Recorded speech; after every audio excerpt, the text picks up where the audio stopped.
Hey Psych2Goers. Whoever said sticks and stones may break my bones, but words will never hurt me, forgot about emotional wounds. Ever stop to wonder why that forgotten birthday still hurts, even though it happened many years ago, or why you still stay awake at night wondering why someone backstabbed you in high school? Those are emotional wounds that have not healed. Unlike physical wounds, they aren't visible and we don't have a surefire, simple band-aid for it. The good news is that healing these wounds takes a few different tactics that we may not have thought about before. So let's go through how to recognize that you need that emotional first aid kit and how to use it. Number 1, being alive, but not living. Sure, being alive can be clinically spelled out in cool terms. Your heart is beating, you're able to remember your name, you can perform work functions, you eat food, and you sleep at night. But living is different. It's when you follow a passion, do fun things, and do anything outside the bare necessities. Maybe you've lost a loved one, and since then you felt undeserving of happiness. So you cut yourself off from all these things. And before you know it, you start living in survival mode. You're alive, but not really. Step back, look at the situation. Understand that you have a right to grieve, to be angry, to be hurt. Connecting with others can help you understand that living your life is not causing these things to happen. You may, in fact, find that not living your life is in fact hurting those around you who are still there for you and care about you. Number 2, being disproportionately angry or sad or emotional or Emotional wounds are wounds. When wounds are still tender and raw, a breath of fresh air can feel like fire. You know yourself. You know what normally gets to you.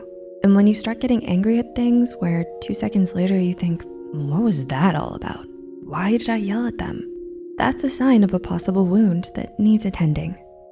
You might not even be getting something directed at you. You could be looking at random paint colors and suddenly you're sobbing.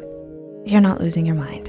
It's your emotions trying to communicate to you, saying, hey, you have some processing to do so we can get to healing. It likely means that there's something that hasn't been fully acknowledged and dealt with. It may be perceived as embarrassing or you thought you were done with it. But if you're still emotionally everywhere, perhaps it's time to take a second look and acknowledge these emotions. Number 3, you can't stop replaying the situation over and over. Admitting the situation and talking about it is good. You have to admit that it's there for it to be healed. But if you keep talking about it without direction or purpose and on repeat, it's gone from helpful to harmful. So when talking about the situation or assessing it, always ask yourself, what am I getting out of talking about it? Is there something I still don't understand that will help me move to the next step? And ask yourself honestly if you're repeating things because you're denying what you already know, but hoping to get a different answer. This is not closing a wound, it's reopening it and undoing all the hard work you've done before. Number 4, self-growth stunted by fear. Part of living or experiencing life is continuing to grow. Learn and reach out. Being hurt emotionally can make you hyper-aware of other intense emotional opportunities. For example, if you were in a harmful relationship, you may stop getting into relationships where you feel deep emotions. But you're robbing yourself of the life you deserve if you do this. You deserve to learn and grow despite the ups and downs that have come. It's normal to fear the unknown and the what if, but having the courage to grow anyhow is worth it. We're not saying don't fear, because that's inhuman. It's how you deal with it that matters. Understand your fear and recognize that the bad thing is not the only option that will happen. Recall, remember, and recognize all the factors that are on your side. Realize that these factors exert just as strong a force as anything else.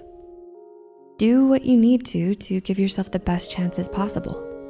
It could be having a backup plan, or it could be a different approach from the one taken before, but you can do this.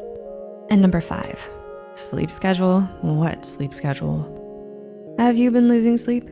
Even when you haven't been downing caffeine or stay awake meds? If so, something is going on emotionally.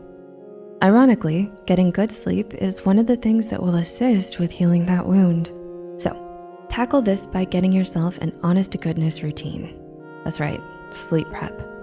Here are a few suggestions to get you started making your own personalized routine. No food or electronics 1 hour before your goal sleep time. Meditate to calm and quiet your mind. Sip some warm tea with natural calming agents like chamomile. Sleep helps your whole you recoup. Persistence and courage are required to heal emotional trauma. Many of us can agree that emotional trauma cuts deeper and lasts longer than most physical injuries. With something so complex, it's easy to feel like we have no choice but to hurt forever. But that's not true. If we can choose to put in the time and the effort, we can choose to heal, and we don't have to do it alone. To navigate this journey, it's normal and even encouraged to speak to the guidance of a seasoned professional. You are worth the time and effort. Don't rob yourself of the best life you could live. How do these points resonate with you? Please feel free to comment and discuss any methods you've tried or things you're puzzling over. Thanks so much for watching, and we'll see you soon.